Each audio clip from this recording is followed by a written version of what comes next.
Maria do Carmo Ferreira sempre tratou seu apartamento de 3 cômodos em Curitiba como se fosse um ser vivo.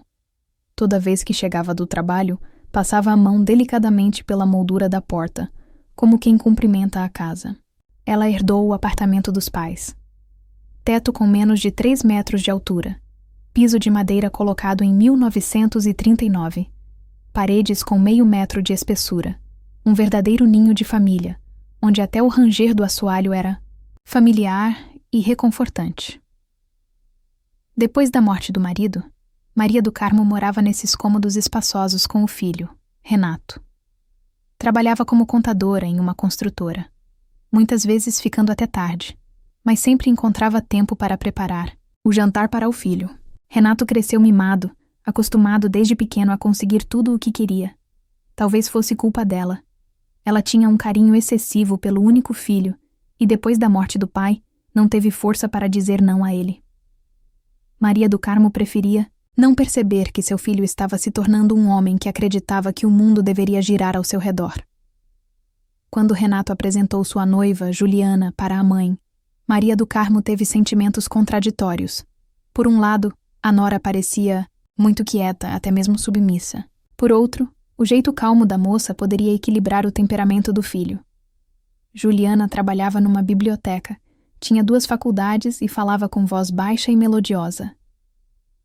Muito prazer em conhecê-la, Dona Maria do Carmo, disse a moça, estendendo um buquê de margaridas. O Renatinho falou tanto da senhora. Maria do Carmo pegou as flores, notando como os dedos da nora estavam frios e trêmulos. A coitada estava nervosa. Naquela época, ela ainda não sabia que esse tremor não era só a ansiedade do encontro com a futura sogra. O romance dos 2 foi rápido. Renato conheceu Juliana numa festa da empresa. O local reservado para a conferência ficava no centro cultural onde funcionava a biblioteca. Ele a viu no balcão da recepção, se apresentou e 3 meses depois, pediu Juliana em casamento. Mãe, decidimos casar, Renato disse durante o jantar, colocando a mão no ombro da noiva. Ela ficou com os olhos baixos no prato, as bochechas coradas. Então, filhos, se vocês têm certeza... Maria do Carmo passou um guardanapo nos lábios. Quando vão registrar? Daqui a 1 mês. Para que enrolar? Respondeu o filho, apertando o ombro da noiva um pouco mais forte do que devia. O casamento aconteceu em maio. Uma pequena festa num restaurante, com os pais de Juliana, pessoas inteligentes e reservadas, e alguns amigos do casal. O pai, de Juliana, Paulo Henrique, era professor de física na universidade até sofrer o primeiro AVC. A mãe, Ângela Cristina, dava aulas de literatura no ginásio. Eles olhavam para a filha com aquela ternura preocupada que Maria do Carmo reconheceu imediatamente. Os pais pareciam sentir que estavam entregando a filha a estranhos, e que aquelas mãos nem sempre seriam gentis. Na festa, Maria do Carmo trocou números de telefone com Ângela Cristina. Nunca se sabe quando pode precisar, disse, anotando o número em um caderninho. O celular da minha filha vive descarregando. Foi olhando para o casal feliz que Maria do Carmo tomou uma decisão. O grande apartamento estava vazio. Ela mesma usava quase só a cozinha e o quarto. Raramente entrava na sala ou no quarto. E os jovens precisavam de espaço para começar a família. Renatinho, Ju, tenho um presente de casamento para vocês, anunciou, erguendo uma taça de champanhe. Vou me mudar para um apartamento de 1 quarto em Butovo Sul. O apartamento em Curitiba agora é de vocês. Vivam aqui e criem seus filhos. Renato abraçou a mãe, sincero e agradecido. Obrigado, mãe. A gente não vai esquecer, né, Juju? Juliana assentiu, confusa, com os olhos cheios de lágrimas. Dona Maria do Carmo, mas como assim? Essa é sua casa. Agora é de vocês, meu bebê. Eu já queria algo menor há muito tempo. Menos limpeza, menos conta de luz. Piscou, para a nora, escondendo a própria emoção. A mudança aconteceu 1 semana depois do casamento. Maria do Carmo levou poucas coisas. Sua poltrona favorita, alguns livros, álbuns de fotos e o retrato do marido falecido. Deixou o resto para os jovens. Ao se despedir do apartamento, passou a mão na moldura da porta, como fazia há milhares de vezes, e sussurrou. Cuidem bem deles. O apartamento de um quarto na periferia era claro e aconchegante. A reforma era recente. Cheirava a tinta fresca e papel de parede novo.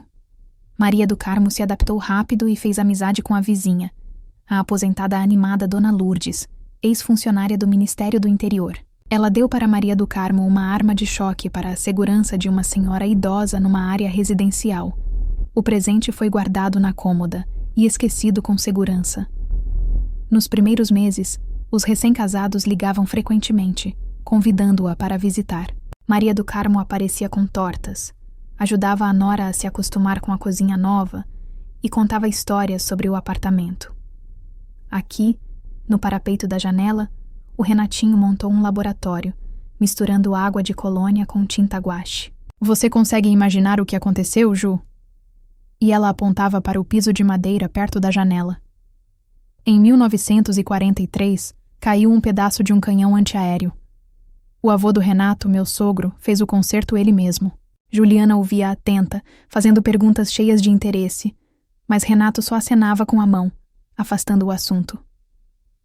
Mãe, lá vem a senhora com essas histórias de novo. A Juju já está ficando entediada, né? Não, eu tô interessada. Juliana apressava-se em responder, mas ficava em silêncio diante do olhar pesado do marido. 3 meses depois do casamento, Juliana engravidou. Maria do Carmo soube pela mensagem curta do filho. Mãe, vamos ter um bebê. A Ju está com toxemia. A gravidez foi difícil. Juliana sofreu com enjoos, perdeu peso, ficou pálida e precisou ser internada várias vezes para tratamento.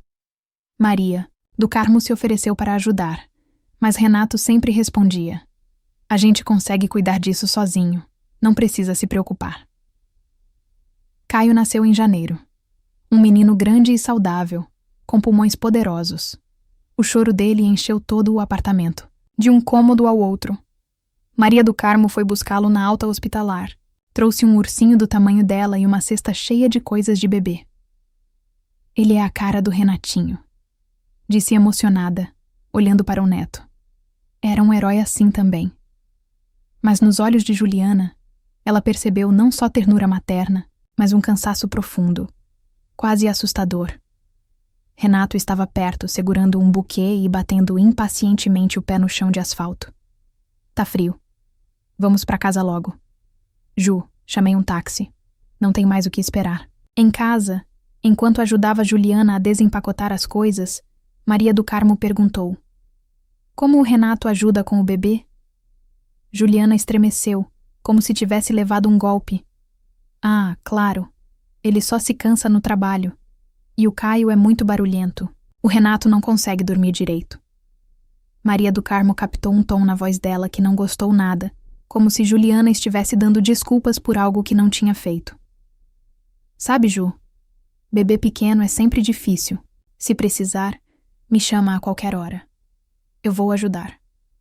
Obrigada, Juliana sussurrou. Por um instante, Maria do Carmo achou que a nora queria dizer mais alguma coisa. Mas naquele momento, Renato entrou na sala.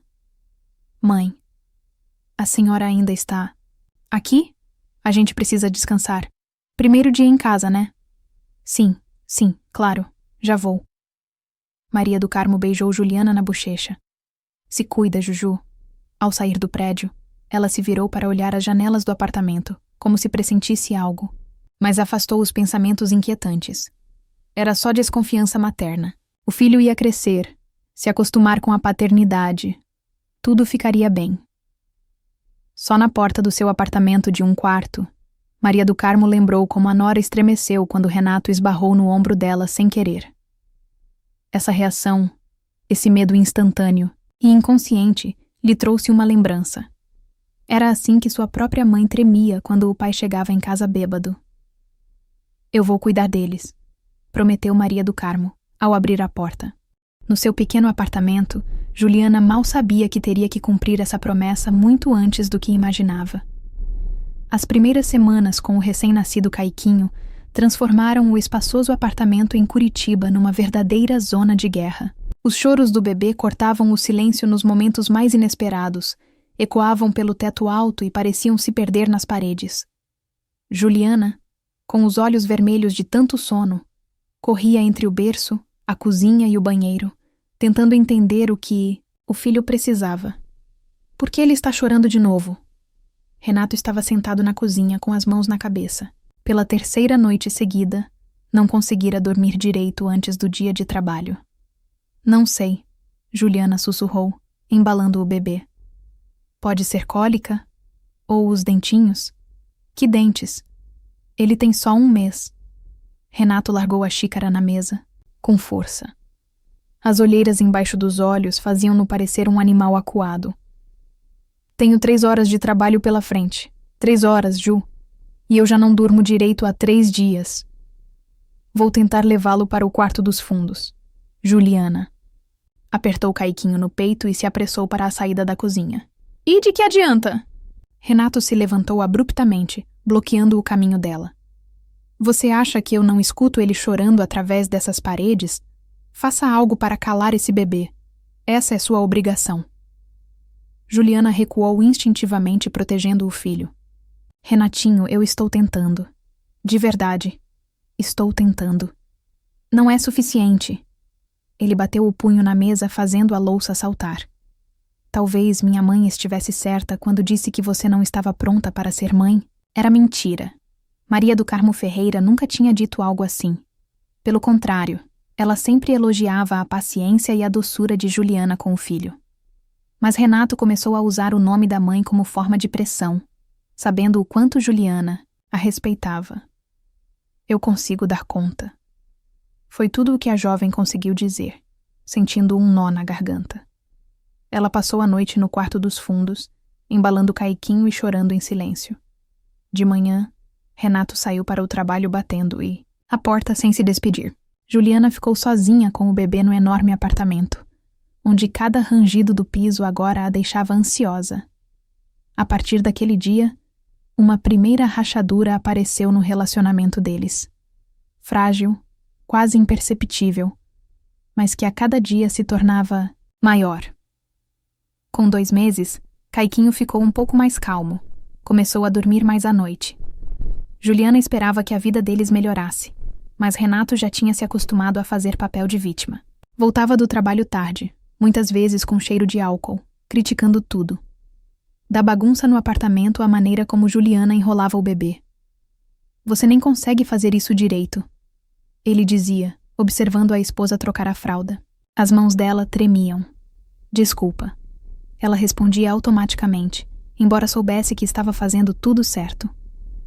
A amiga dela, Fernanda, que passou para uma visita um dia, percebeu a mudança no comportamento de Juliana. O que está acontecendo? Com você? Perguntou. Você está meio nervosa. Juliana tentou sorrir. É só cansaço com o bebê. Sabe, o primeiro filho não é fácil. E o Renatinho ajuda. Fernanda olhou para a foto de Renato sorrindo pendurada na parede. Claro, Juliana. Respondeu rápido demais. Ele tem um trabalho difícil, muito estresse.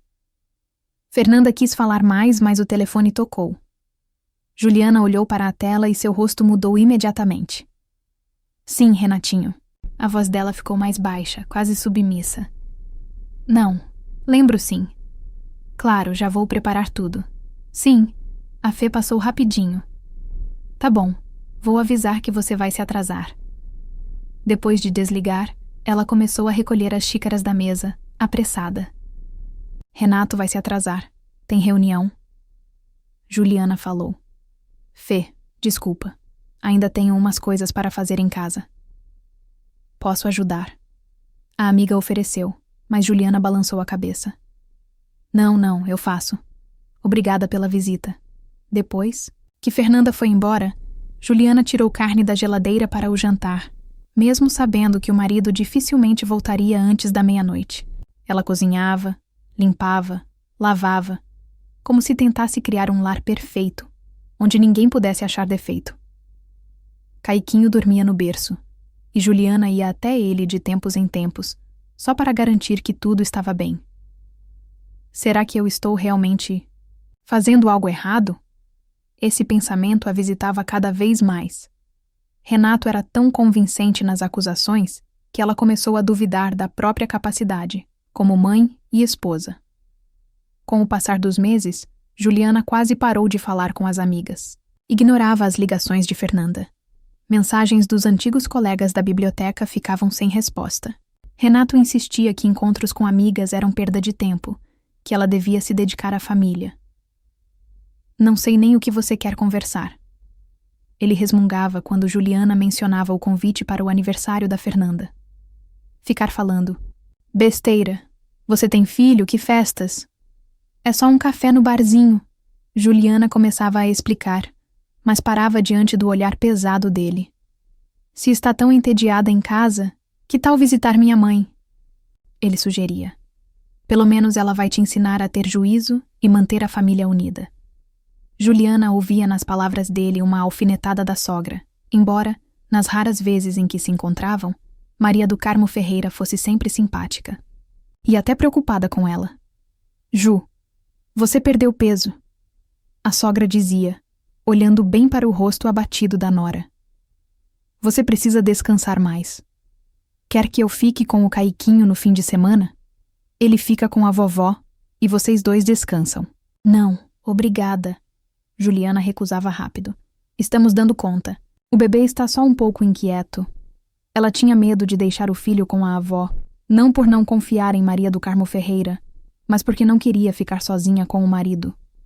A presença de Caiquinho ao menos freava um pouco a agressividade crescente de Renato.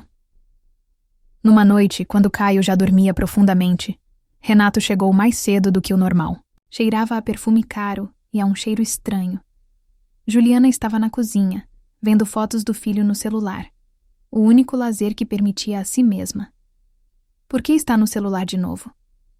Renato jogou as chaves na mesa. E o jantar? Pensei. Que você ia se atrasar, como sempre. Juliana levantou rápido.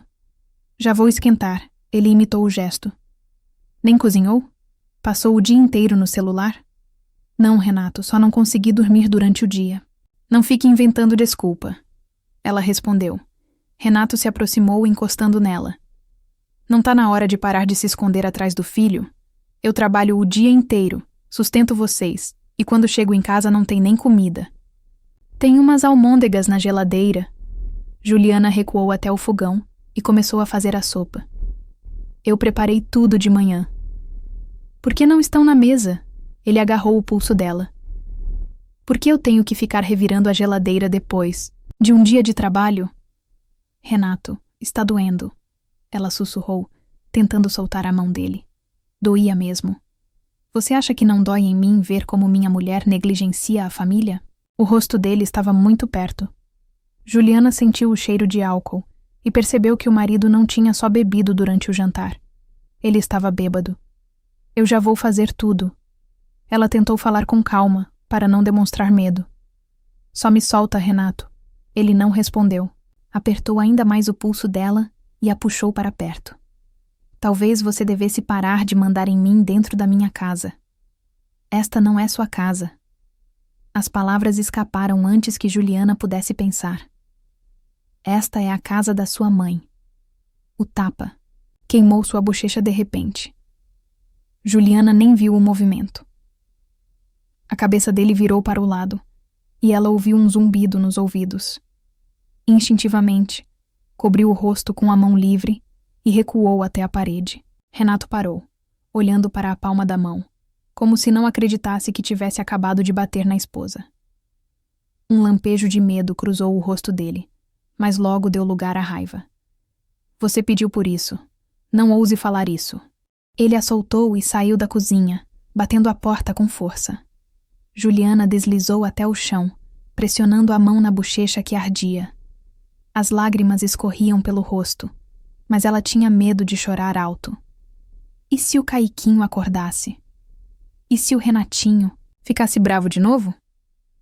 Aquela noite ela não conseguiu pregar o olho. Ficou deitada na beirada da cama, longe do marido que roncava. De manhã, Renato saiu sem olhar para ela, como se nada tivesse acontecido.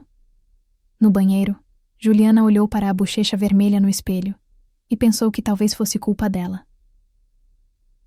Não, deveria ter falado da mãe do Renato. Não devia ter deixado ele ficar com raiva. A partir daquele dia, parecia que Renato tinha rompido alguma barreira. Ele não segurava mais o que sentia. Gritava alto, falava grosso e, às vezes, agarrava o ombro dela e sacudia quando estava descontente. Juliana aprendeu a perceber o humor dele. Tentava ficar longe quando via que ele estava irritado, mas, às vezes, não conseguia evitar. Uma noite, o Caiquinho começou a chorar bem, na hora em que Renato assistia futebol. Juliana correu até o berço, mas já era tarde. O marido já andava pela sala com os punhos cerrados. Por que ele tá gritando? De novo? Nem dá pra ver um jogo em paz aqui em casa. Juliana pegou o filho no colo, tentando acalmá-lo. Vai ficar tudo bem, agora vai sossegar. Me passa ele.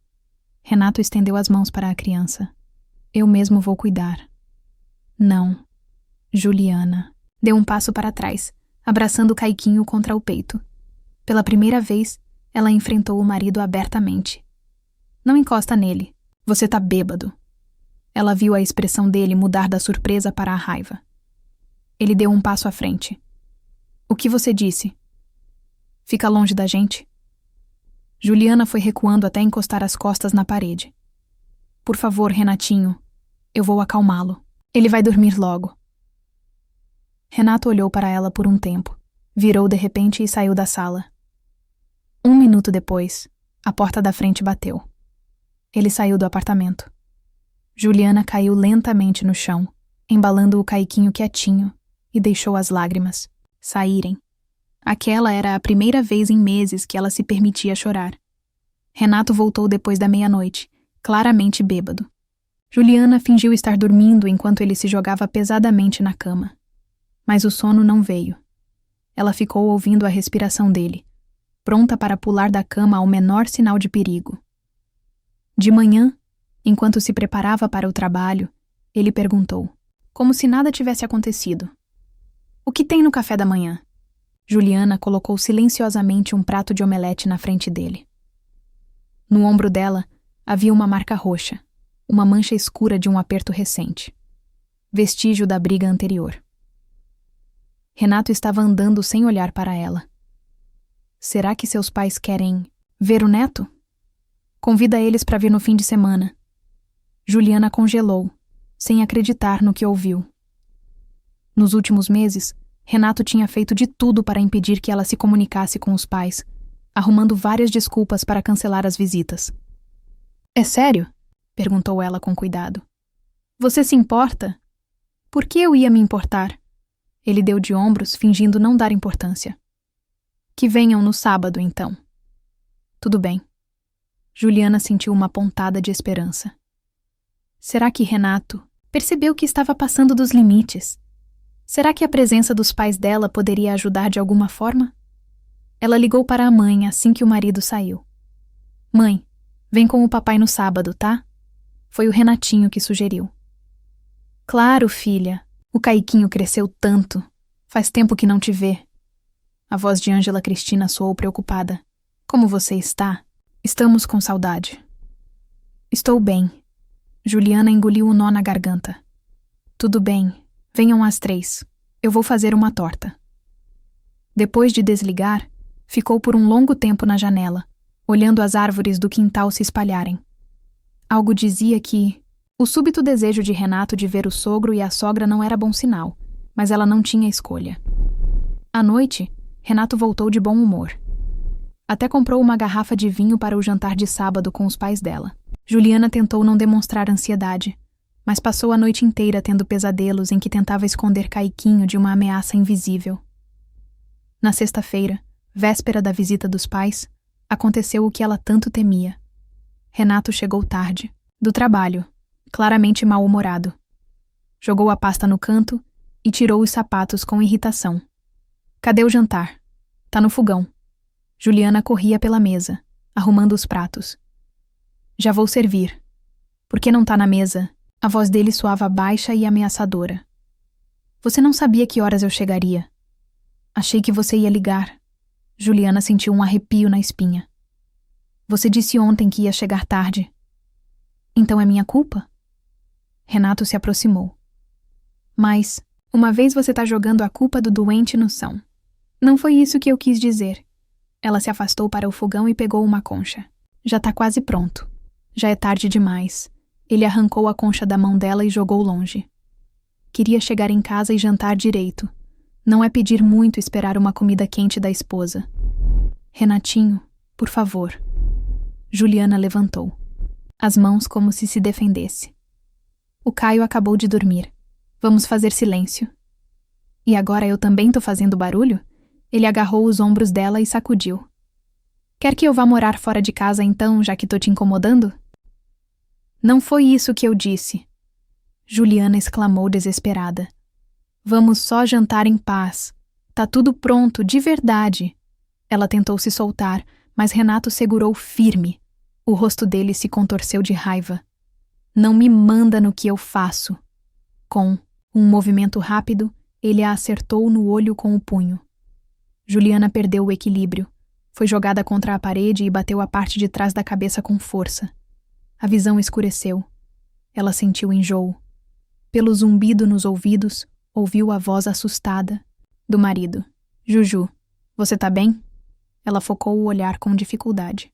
Renato estava em pé sobre ela, e algo parecido com remorso apareceu no olhar dele. Não queria, murmurou estendendo a mão. É culpa sua. Você me deixou louco. Juliana afastou a mão dele, levantou devagar, segurando-se na parede. Não me toque. Por um instante, pareceu que ele ia bater de novo. Mas Renato virou de repente e saiu da cozinha. 1 minuto depois, a porta da frente bateu. Com as mãos trêmulas, Juliana sentiu a parte de trás da cabeça. Um caroço, mas sem sangue. Amanhã teria um roxo, mas ela poderia esconder com o cabelo. E o olho roxo? Ela se arrastou até o quarto e desabou na cama, exausta demais para chorar. Renato voltou depois da meia-noite. Juliana ficou acordada, ouvindo ele mexer no corredor, derrubar algo e xingar. Depois, passos pesados indo até o quarto. Ele sentou, na beirada da cama, e colocou a mão no ombro dela. Você tá acordada? Me desculpa, não quis empurrar você. Cheirava a álcool e cigarro. Juliana ficou em silêncio, fingindo dormir. Seus pais vão vir amanhã. Renato continuou, acariciando o ombro dela. Ela quase não conseguiu evitar um arrepio de nojo. Vamos não estragar o encontro, tá? Vou comprar flores para sua mãe. Ele murmurou mais alguma coisa, mas Juliana não estava mais ouvindo. Pensava no dia seguinte, em como esconder dos pais o que estava acontecendo na família. O pai dela ainda não tinha se recuperado totalmente do AVC. E a mãe, ela ia partir o coração se descobrisse como a filha estava vivendo. Eu consigo aguentar. Juliana repetiu para si mesma. Isso é só uma fase difícil. O Renatinho vai mudar quando se acostumar com a paternidade. Mas lá no fundo, ela já não acreditava mais nas próprias desculpas. O sábado de manhã, para Juliana, começava bem antes do amanhecer. Ela mal tinha dormido a noite inteira, ouvindo o ronco do Renato e, na cabeça, planejando mentalmente a visita dos pais. Assim que os primeiros raios de sol atravessaram a cortina, ela se levantou cuidadosamente, tentando não acordar o marido. Cozinha estava silenciosa e fresca. Juliana ligou a chaleira e encostou a testa no vidro frio da janela. O quintal ainda dormia. Só o zelador, com um colete laranja, varria devagar os caminhos. Ela observava os movimentos dele e parecia que lá fora, além daquele apartamento, existia outra vida, calma, previsível, segura. O que eu vou contar para meus pais? A pergunta que a atormentava a noite toda voltou a rondar sua cabeça. Roxo no olho tinha escurecido ainda mais durante a noite. Ela tentou disfarçar com base no espelho do banheiro, mas percebeu que não adiantaria nada, especialmente com a mãe, que sempre via além das aparências. Às 8 da manhã, a torta de maçã já estava na mesa, espalhando cheiro de canela pela cozinha. Juliana lavou o chão, tirou o pó, trocou a roupa de cama. A limpeza ajudava a não pensar. Quando as mãos estão ocupadas, a cabeça fica vazia. A única salvação dos últimos meses. Caiquinho acordou às 9, chorando alto e exigente. Juliana correu para o quarto do bebê e o pegou no colo. Calminha. Neném, o papai ainda está dormindo, sussurrou, apertando o filho no peito. Ela deu comida, trocou a roupa e o colocou de volta no berço. Caio olhava para a mãe com olhos claros, tão parecidos com os do Renato. E Juliana sentiu o peito apertar. Às vezes, nos momentos mais difíceis, parecia que o filho cresceria igual ao pai. E aí, ela se odiava por pensar assim. Renato apareceu na cozinha por volta das 11, sonolento e fechado. Ela já tinha limpado tudo. Ele olhou para a cozinha impecavelmente limpa. Bom trabalho, disse, meio que elogiando. Mas Juliana só sentiu desconfiança. Depois do que aconteceu ontem, ela mantinha distância, evitando olhar nos olhos dele. Escuta, sobre ontem, começou Renato mordendo a torrada. Você entende, não foi minha intenção. É que eu estou sobrecarregado, os nervos à flor da pele. Eu entendo, respondeu Juliana automaticamente, embora não entendesse nada. Que horas chegam seus pais? Perguntou Renato. Às 3. Ótimo. Vou dar uma passada para comprar vinho e flores para sua mãe. Ele sorriu, como se fosse o genro perfeito. Talvez eu devesse comprar algo para o seu pai também? Conhaque, por exemplo? Ele não pode beber depois do AVC. Juliana lembrou baixinho. Ah, tinha. Esquecido. Ele deu de ombros. Então compro suco ou água com gás. Juliana concordou, mexendo o chá frio. A preocupação repentina de Renato com os pais dela só a deixava alerta. Ela conhecia aquele padrão. Depois de um surto de agressividade, ele ficava atencioso, quase querendo compensar. Mas isso nunca durava muito. Às 2 da tarde o apartamento brilhava. Juliana vestiu seu melhor vestido, o vermelho, de mangas longas, e arrumou o cabelo para tentar esconder o machucado. Precisou passar mais maquiagem do que o normal, e se sentia desconfortável por trás daquela máscara. Renato voltou com as compras. Vinho tinto caro, um buquê de crisântemos para a sogra, uma caixa de chocolates para o sogro. Ele trocou a camisa, fez a barba e até ajudou a arrumar a mesa.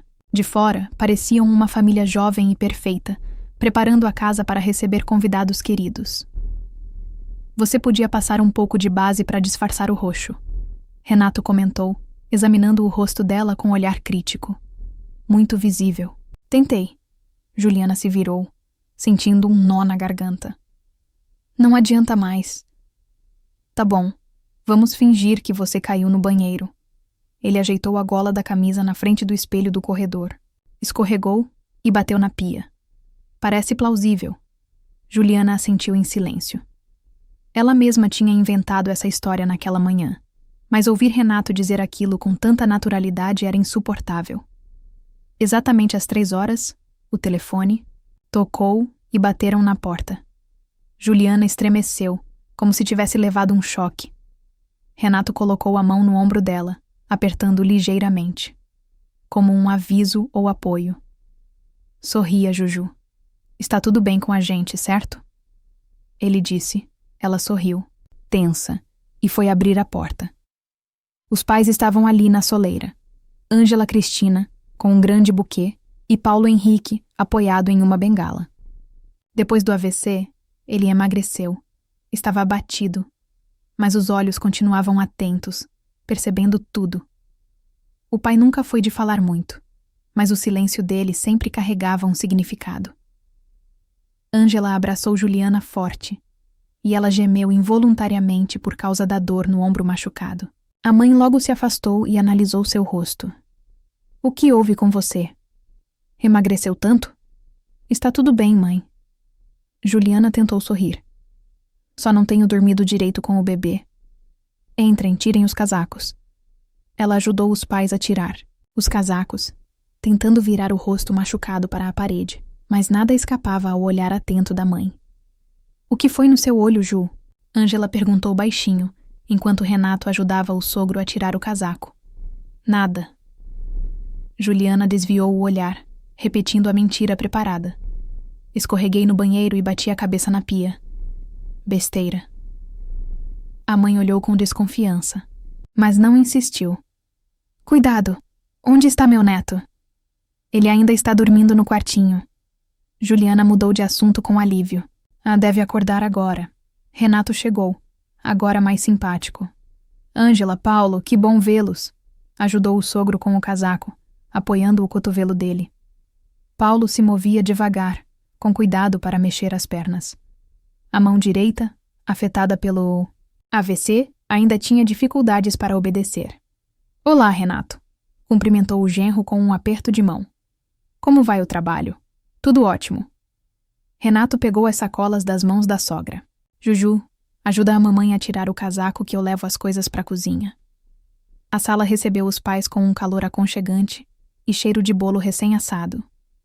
Juliana sentou o pai em uma poltrona, colocando uma almofada nas costas dele. A mãe se acomodou ao lado, sem tirar os olhos da filha. Como está, pai? Juliana sentou no braço da cadeira. Você parece melhor do que da última vez. Aos poucos, o pai apertou a mão dela com a sua mão saudável. Os médicos dizem que o quadro está melhorando. E você, filha? Algo na voz e no olhar dele fez Juliana desviar o rosto. Estou bem, pai.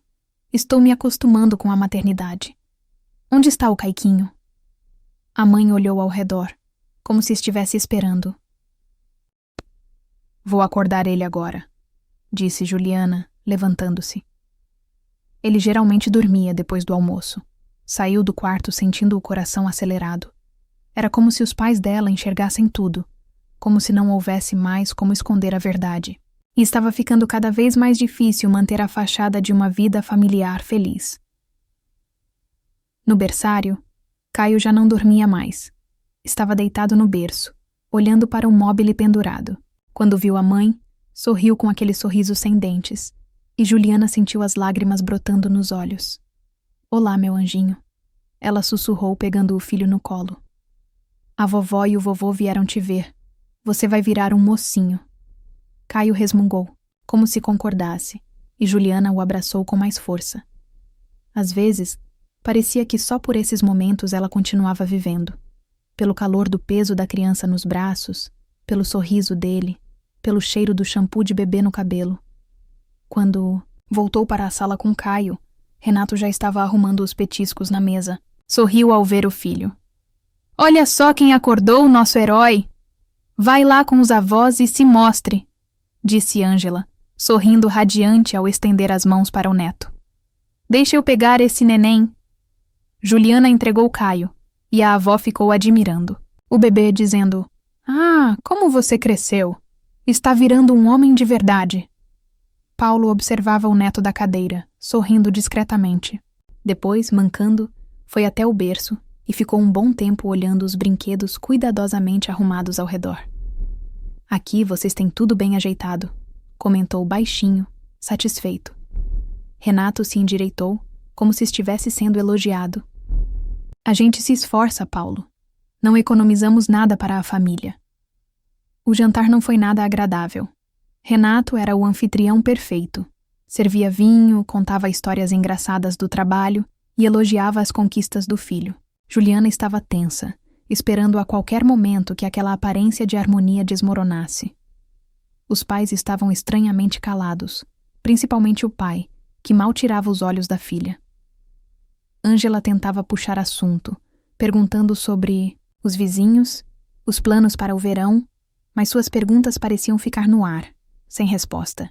Paulo mal comia, só mexia na comida no prato. Falava pouco, mas observava cada movimento atentamente. E a Maria, como está? Perguntou Ângela Cristina, cortando a torta. Não a vemos há muito tempo. A mãe está bem, Renato. Deu de ombros. Está arrumando o apartamento. É amiga dos vizinhos. Às vezes vem nos visitar e cuida do neto. Juliana estremeceu com aquela mentira. A sogra já tinha oferecido ajuda, mas Renato sempre arrumava uma desculpa para recusar. Manda um abraço para ela, disse Ângela, guardando a faca. Ela é uma boa mulher, cuidadosa. Vou passar seu recado com certeza. respondeu Renato, sorrindo, mas um lampejo de irritação brilhou nos olhos dele. Quando Caio começou a chorar, Paulo, mancando, foi até o berço. Ficou ali, olhando o rostinho do neto por um tempo, depois o pegou com cuidado. Igualzinho ao avô, murmurou sorrindo. A mesma testa teimosa. Juliana se aproximou do pai para ajeitar a fralda. Cuidado, pai, ele está pesado. Eu dou conta. Paulo embalou o neto com delicadeza. Não se preocupe. Os olhos dele encontraram os de Juliana, e ela viu ali uma mistura de compreensão e dor. Ele sabia, com um sexto sentido paternal, entendia o que estava acontecendo naquela casa. Juliana desviou o olhar, sentindo as bochechas queimando de vergonha. Depois do chá, Renato sugeriu que o sogro saísse para fumar no balcão. Juliana sabia que ele tinha parado depois do derrame, mas para surpresa dela, seu pai concordou. Foram para fora, deixando as mulheres para limpar a mesa. Ju, chamou sua mãe baixinho, quando os homens sumiram no balcão. O que houve? Juliana começou a arrumar os pratos com pressa.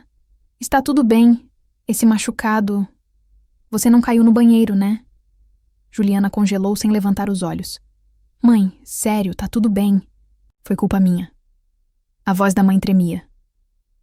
Filha, olha pra mim. Juliana levantou os olhos, cheios de vergonha, medo e desespero. Sua mãe levou a mão à boca e arfou. Meu Deus, isso já está acontecendo há muito tempo. Foi a primeira vez. Juliana mentiu, virando o rosto.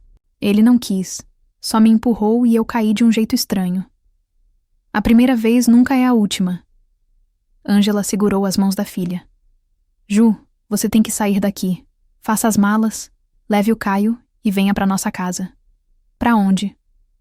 Juliana sorriu amargamente. Pro seu apartamento de um quarto com o pai depois do derrame? Mãe, isso é impossível. Vamos pensar em alguma coisa, insistiu a mãe. O importante é sair daqui.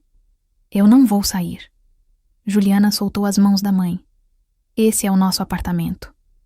O Renatinho só está estressado no trabalho. Ele vai superar. A mãe olhou para a filha com dor e desespero. Você está repetindo a mesma coisa que minha mãe dizia quando meu pai chegava bêbado em casa e começava a me bater. Ele vai melhorar. Ele é um homem bom. É só nervos. Ninguém melhora, Ju. Só piora. Aqui é diferente. Juliana repetiu, teimando, mesmo sem acreditar nas próprias palavras. Os homens conversavam no balcão. Paulo estava encostado, no parapeito, olhando para o quintal. Renato girava nervoso um cigarro apagado entre os dedos. Quase não fumava, só socialmente.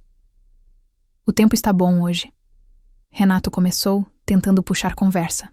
A Juliana disse que caiu no banheiro. Paulo Henrique olhava para a frente, sem virar para o genro. Você acredita nisso? Renato estremeceu, mas logo se recompôs. Claro, o que mais poderia ter acontecido?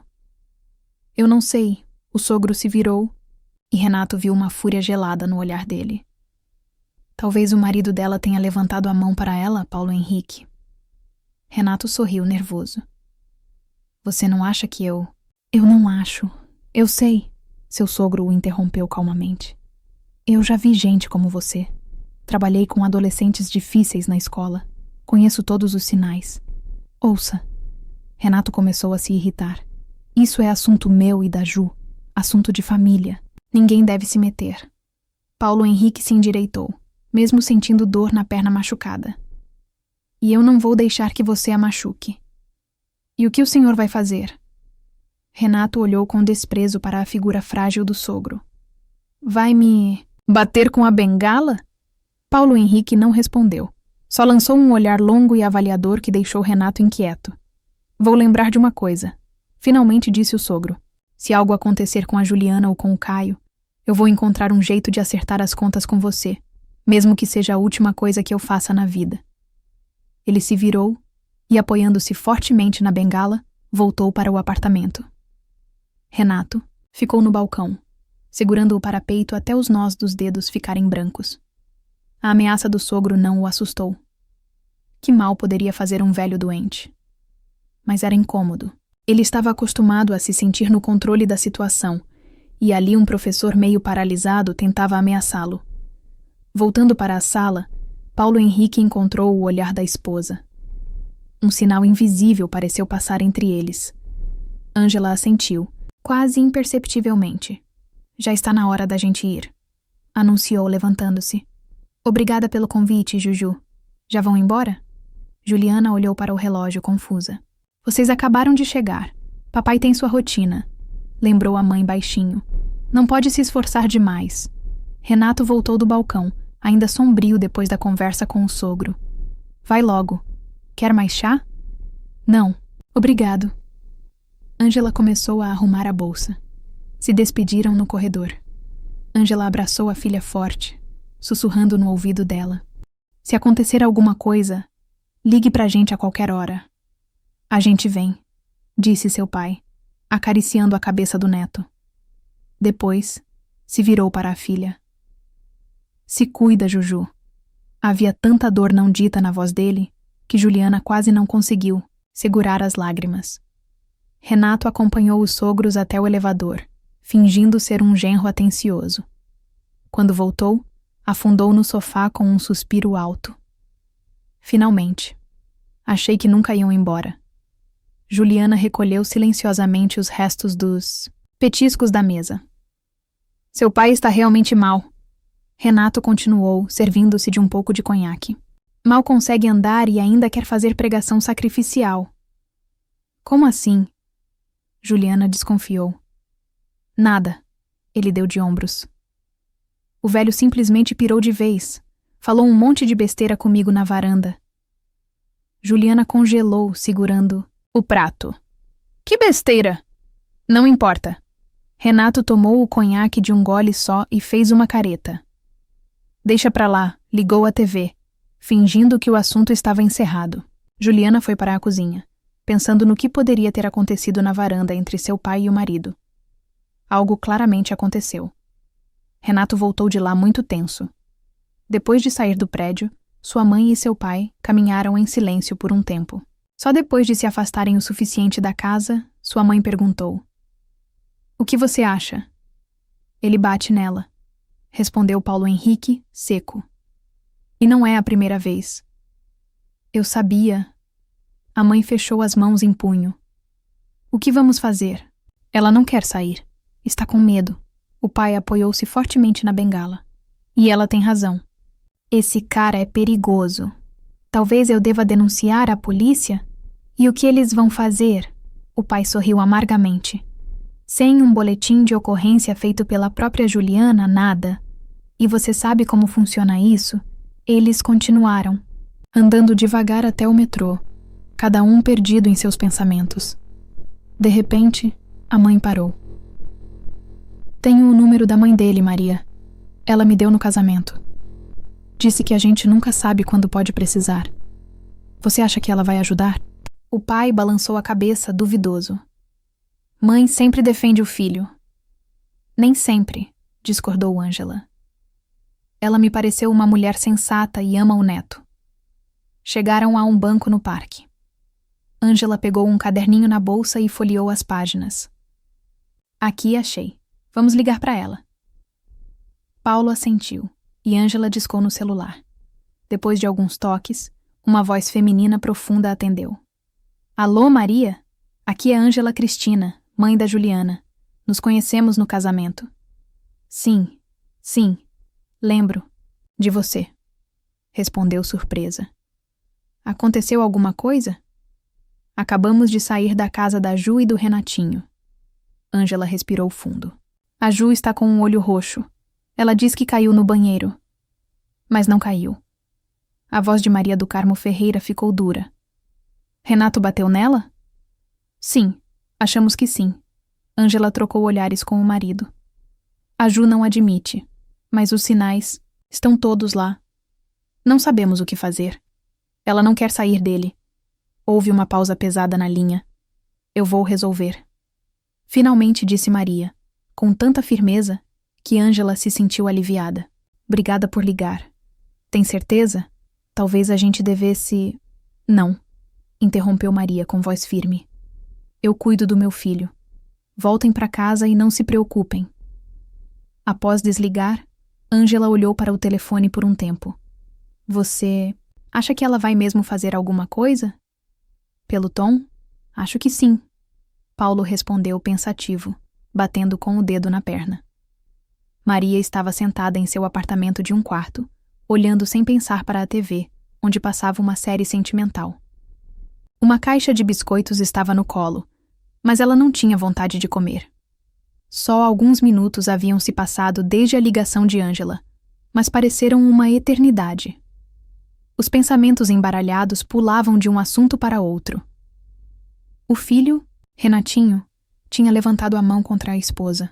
Era inacreditável. E ainda assim, algo dentro dela dizia que era verdade. Os olhares estranhos da Juliana, seu nervosismo, as desculpas constantes para não visitarem, o jeito da nora encolher-se quando Renato levantava a voz, mesmo que fosse uma brincadeira. Como eu não percebi. Esse pensamento era como ferro quente. Solução veio na hora. Maria se levantou do sofá, jogando a caixa de biscoitos de lado. O controle da TV voou contra a parede, deixando uma marca escura e se estilhaçando em pedaços. Filho da mãe, rosnou entre os dentes. Meu filho da mãe. Seus movimentos ficaram precisos, como se ela se preparasse para aquele momento há anos.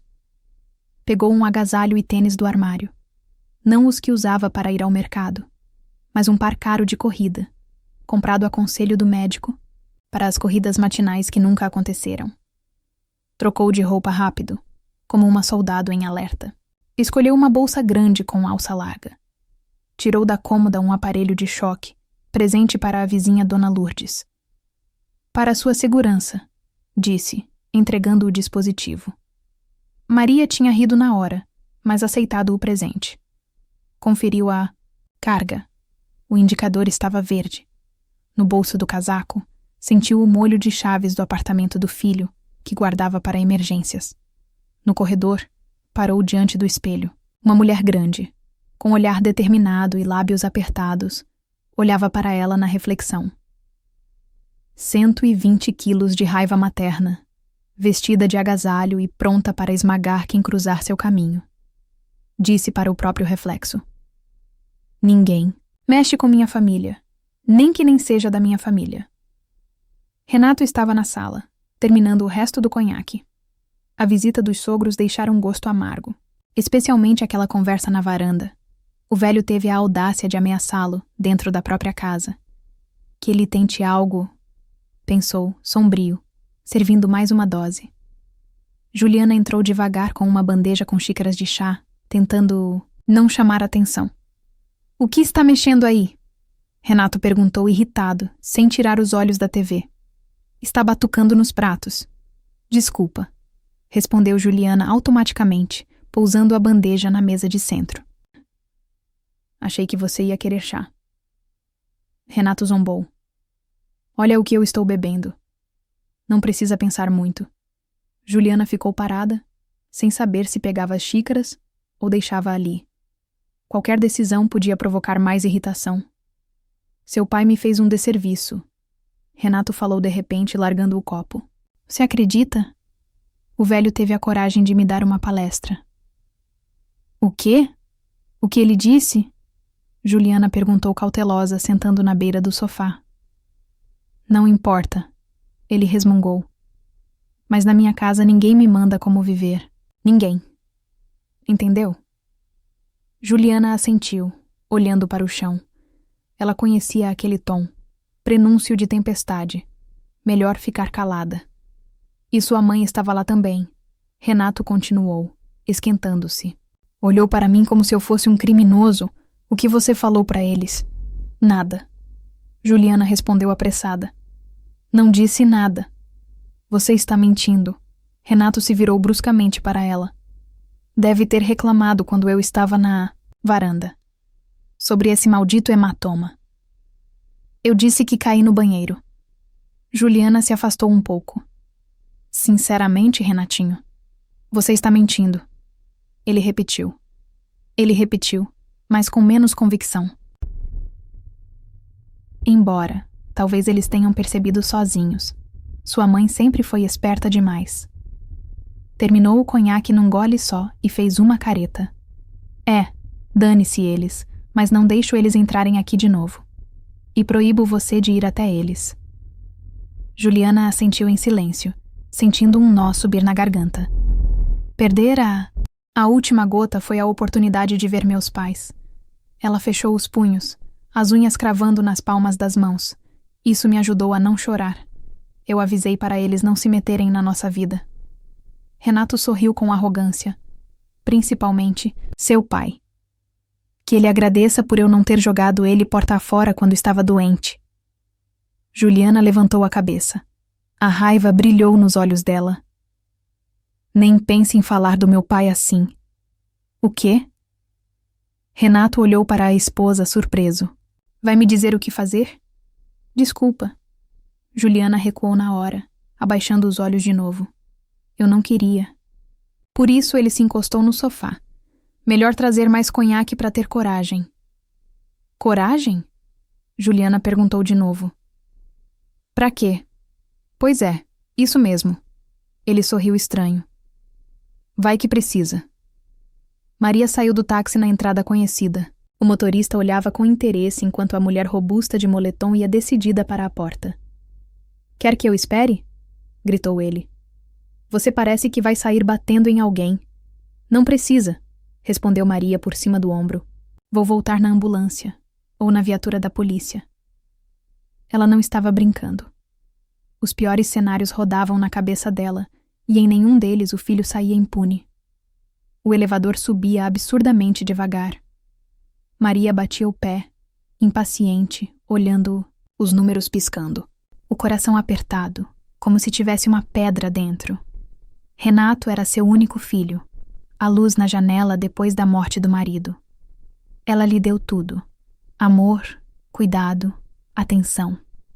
E foi assim que ele retribuiu, se tornando um tirano em casa, maltratando, uma mulher frágil e colocando o próprio filho em risco.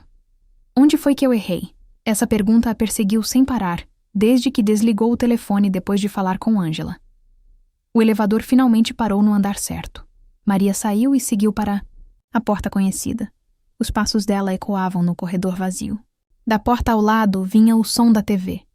Morava ali uma senhora chamada Dona Celeste, meio surda, mas que percebia tudo. Maria do Carmo parou na porta e escutou. Vozes abafadas vinham de dentro. Renato dizia algo. Juliana respondia baixinho. Em certo momento, a voz do filho ficou mais alta, mais brava. Algo caiu, quebrou. Foi o bastante. Maria tirou as chaves, mas, ao invés de destrancar, deu um passo para trás e chutou a porta com força. Ela rangeu, mas aguentou. O segundo chute foi mais forte. Maria do Carmo colocou todo o peso e a raiva no golpe. A porta voou das dobradiças, batendo com estrondo no apartamento. Maria surgiu na abertura que se formou, 120 quilos de justa fúria maternal, de moletom e tênis. Mãe! Renato pulou da cozinha com uma garrafa na mão, tentando entender o que estava acontecendo. O que você está fazendo? Maria não respondeu. Silenciosa, tirou da bolsa um taser e retirou o seguro. Um silêncio elétrico pairou no ambiente. Mãe, o que está acontecendo? A voz de Renato tremia. O que houve? Cadê a Juliana? Na cozinha, disse ela, sem abaixar a mão com o taser. Renato deu um passo para trás. Escuta, explica o que está acontecendo. Por que você arrombou a porta? Em vez de responder, Maria avançou, contornando o filho sem dar as costas para ele. Parecia uma lutadora profissional avaliando o adversário. Ju, chamou sem tirar os olhos. De Renato. Vem aqui. Juliana apareceu tímida, espiando da cozinha. O rosto pálido, com um roxo visível embaixo do olho. Maria do Carmo, disse confusa. Leve a criança e vá para o quarto, ordenou a sogra. Tranque-se. Lá e não saia até eu mandar. O que está acontecendo? Renato rosnou, dando um passo em direção à mãe. Você enlouqueceu? Pare. Maria apontou o taser para ele. Mais um passo e você vai levar 50.000 volts. Renato congelou, sem acreditar. A mãe, sempre tão doce e cuidadosa, agora parecia uma fúria pronta para cumprir a ameaça. Ju, faça o que eu disse, repetiu Maria, sem se virar. Tom, rápido. Juliana correu para o quarto do bebê, pegou o sonolento Caiquinho no colo e desapareceu. A tranca clicou. Agora vamos conversar, filho. Maria do Carmo deu um passo à frente. Só você e eu. Sobre o quê? Renato engoliu seco, olhando da mãe para a porta do quarto. O que deu em você? Os pais da Juliana me ligaram. Maria do Carmo falou baixo, mas havia firmeza em cada palavra. Contaram sobre o roxo, sobre como você trata sua esposa. E você acreditou? Renato riu, nervoso. Ela caiu no banheiro, mãe. Escorregou. Pergunta para ela. Não me minta. Os olhos de Maria do Carmo se estreitaram. Eu vejo através de você, Renatinho. Sempre vi. Só que fechava os olhos. A culpa é minha. Que culpa? Ele começou a se irritar. Você invadiu minha casa. Está me ameaçando por besteira. Sim, a Ju e eu às vezes brigamos como todo casal, mas eu nunca a calo. Maria o interrompeu. Eu sei o que você fez. Vejo nos seus olhos que a Juliana tem medo de você. Que você manda no meu apartamento como se fosse dono. No seu apartamento? Renato pulou. Você que nos deu isso. Agora é nossa casa. Você está enganado. Maria balançou a cabeça. Eu nunca transferi o apartamento para vocês. Ele ainda é meu e vai continuar sendo. Isso foi um golpe no plexo solar. Renato sempre acreditou que o apartamento era dele, por ser filho único e herdeiro. A mãe tinha dito que daria o apartamento para o casal jovem, mas não havia formalizado nada no cartório. Você me enganou? Murmurou. Não. Maria do Carmo não abaixou o taser. Eu queria muito te dar o apartamento, mas algo me impediu de ir ao cartório. Intuição, talvez. Graças a Deus. Renato começou a ferver devagar. O rosto vermelho, uma veia saltando na testa. Então, todo esse tempo você só deixou a gente morar no seu apartamento? Por misericórdia? Por amor, Renatinho. A voz de Maria do Carmo tremia. Por amor a você, a Ju, ao meu neto. Queria que vocês tivessem um bom começo, mas você destruiu tudo. Ele jogou a garrafa no chão, que quebrou, espalhando estilhaços. Eu trabalho feito um condenado, sustento a família, e você... Ele não terminou. Maria rapidamente se aproximou e, sem avisar, cravou o taser no peito. Do filho. A descarga atravessou o corpo de Renato. Ele gritou e caiu no chão como uma árvore derrubada. O corpo tremia pelos impulsos restantes, os olhos revirados. Senhor, me perdoe, sussurrou Maria, olhando para o filho encolhido. Mas não tem outro jeito. Nesse momento, a porta do quarto se abriu de leve e Juliana, assustada, apareceu com Caiquinho nos braços. Maria, o que aconteceu? Eu ouvi um grito. Está tudo bem. Maria abaixou o taser. O Renatinho está descansando um pouco. Feche a porta e não saia até eu chamar. Maria agachou perto do filho e checou o pulso. Forte, regular, nada grave. Apenas paralisia, temporária pela descarga elétrica. Ele vai acordar logo. E realmente, 1 minuto depois, Renato se mexeu, tentou se levantar. Os membros bambos, mas a consciência voltava. O quê? O que você fez? Ele crocitou, focando o olhar com dificuldade. O que você devia ter feito há muito tempo. Maria se levantou, impondo-se sobre ele. Agora escuta bem. Você tem 2 opções. Renato ficou em silêncio, ainda sem conseguir se levantar. Do chão. Primeira, faça as malas e vá embora. Hoje o apartamento fica com a Juliana e o Caio. Maria falou claramente, como se estivesse lendo uma sentença. Segunda, eu chamo a polícia. Mostro o rosto da Juliana e faço um boletim de ocorrência por violência doméstica. Seu emprego e sua carreira acabam. Você não vai fazer isso. Renato tentou sorrir, mas saiu só uma careta triste. Eu sou seu filho, por isso estou te dando uma escolha. O rosto de Maria era impossível de ler. Se você fosse um estranho, eu já teria ligado para o 190. Naquele momento, 2 pessoas apareceram na porta. Os pais da Juliana. Estavam preocupados, mas decidiram voltar mesmo assim. O que está acontecendo aqui? Ângela Cristina começou a perguntar. Parou ao ver Renato no chão e Maria do Carmo Ferreira segurando um taser. Intervenham! Maria do Carmo Ferreira fez sinal para eles. Paulo Henrique, Ângela Cristina. Entrem, não tenham medo. Está tudo sob controle. Os pais da Juliana atravessaram cuidadosamente a porta quebrada. Paulo Henrique apoiava-se na bengala, mas estava mais ereto do que o normal. Nos olhos dele havia satisfação. Vou te processar. Renato rosnou tentando se levantar. Por agressão, invasão de domicílio. Agressão? Maria do Carmo Ferreira fingiu surpresa. Do que você está falando, filho? Eu só fui visitar meu neto e você estava bêbado e caiu. Sério, Paulo Henrique? O sogro confirmou com calma. Vi tudo. O rapaz estava bêbado. Tentou se levantar e caiu. Ninguém encostou nele. 2 testemunhas. Maria do Carmo Ferreira sorriu sem nenhuma pitada de humor. Contra sua palavra, Renatinho. Acha que vão acreditar em quem? Renato se sentou com dificuldade, apoiando-se na parede. Olhou alternadamente para a mãe e para os pais da esposa. Entendeu que tinha perdido. Tá bom, resmungou entre os dentes. Eu vou embora, mas saiba que isso não acabou. Acabou para você. Maria do Carmo Ferreira cortou. Pelo menos neste apartamento e na vida da Juju com o Caiquinho. Amanhã vamos entrar com o pedido de divórcio. Você não tem o direito de decidir pela Juju. Renato respondeu irritado. Acho que ela vai concordar. Maria do Carmo Ferreira Neija se dirigiu até a porta do quarto. Juju, posso sair? Está tudo bem? A porta se abriu devagar. Juliana estava na soleira, com o filho no colo, olhando com olhos arregalados para as pessoas na sala. Mãe, pai.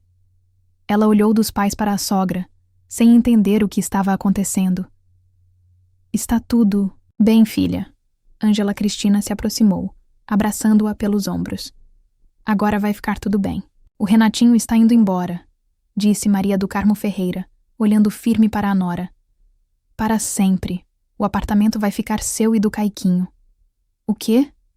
Juliana olhou confusa para o marido e para a sogra. Não tem mais. Maria do Carmo Ferreira falou com firmeza. Eu sei tudo, Juju. Sobre o hematoma. Sobre como ele te tratava. Isso acabou. Juliana ficou em silêncio, apertando o filho contra o peito. Medo e esperança lutavam em seu olhar. Juju, conte para eles.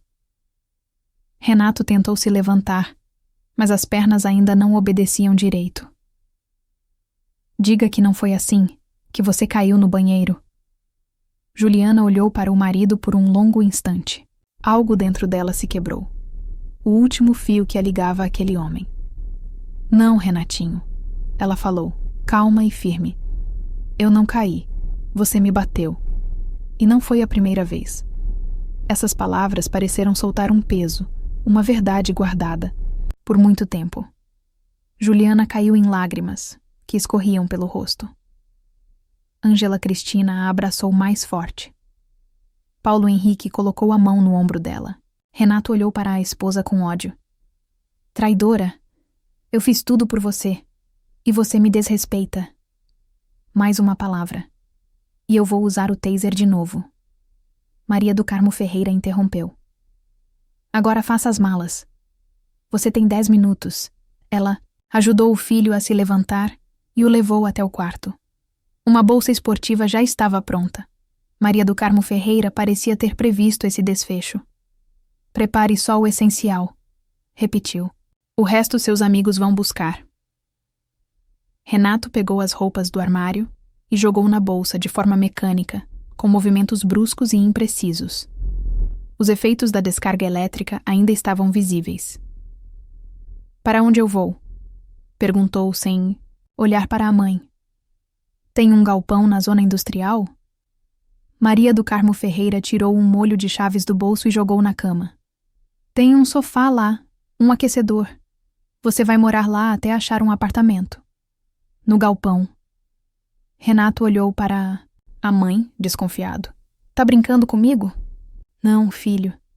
Lágrimas nos olhos dela.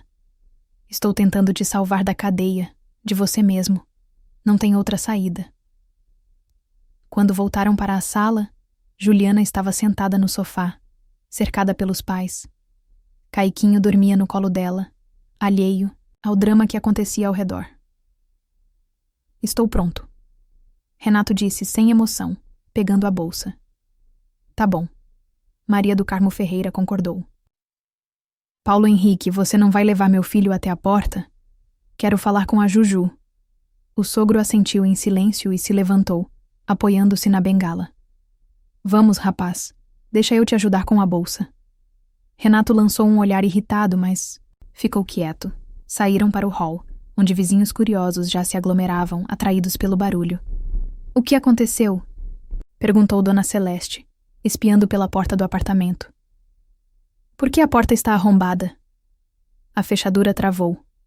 Paulo Henrique respondeu calmamente. "Tive que arrombar." "Sem problemas, já chamamos um chaveiro." Ele acompanhou Renato até o elevador, vendo-o apertar o botão de forma abatida. "Lembre-se", disse Paulo Henrique baixinho, quando as portas do elevador se abriram. "Se tentar voltar ou fizer mal a Juju ou ao Caiquinho, você vai se dar muito mal. Vamos estar atentos." Renato queria responder, mas algo no olhar do sogro o fez calar.